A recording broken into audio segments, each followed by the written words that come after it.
categorical and numerical data.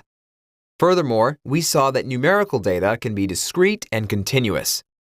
It's time to move on to the other classification, levels of measurement. These can be split into two groups, qualitative and quantitative data. They are very intuitive, so don't worry. Qualitative data can be nominal or ordinal. Nominal variables are like the categories we talked about just now, Mercedes, BMW, or Audi, or like the four seasons, winter, spring, summer, and autumn.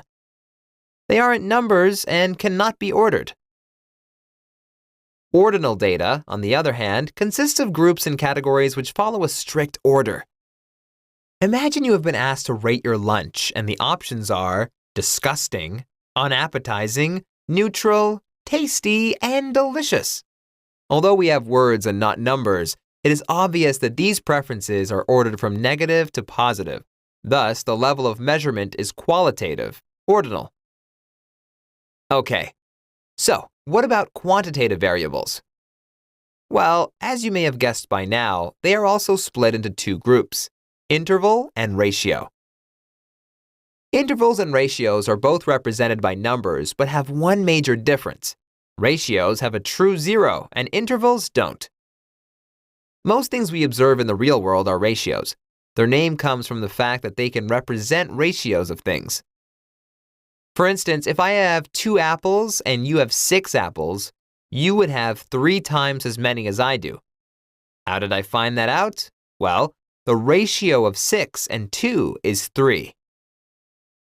Other examples are number of objects in general, distance, and time. All right. Intervals are not as common.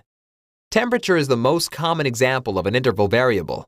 Remember, it cannot represent a ratio of things and doesn't have a true zero. Let me explain. Usually, temperature is expressed in Celsius or Fahrenheit. They are both interval variables. Say today is 5 degrees Celsius or 41 degrees Fahrenheit, and yesterday was 10 degrees Celsius or 50 degrees Fahrenheit. In terms of Celsius, it seems today is twice colder, but in terms of Fahrenheit, not really. The issue comes from the fact that 0 degrees Celsius and 0 degrees Fahrenheit are not true zeros. These scales were artificially created by humans for convenience.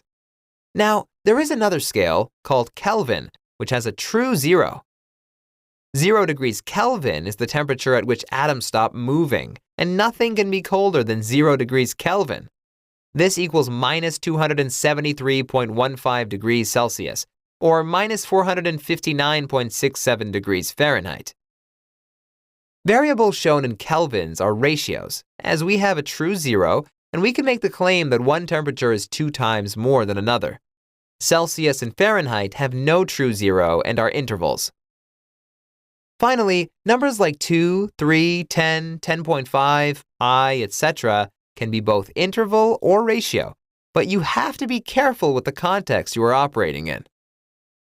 All right, we've quickly gone through the types of data and the measurement levels.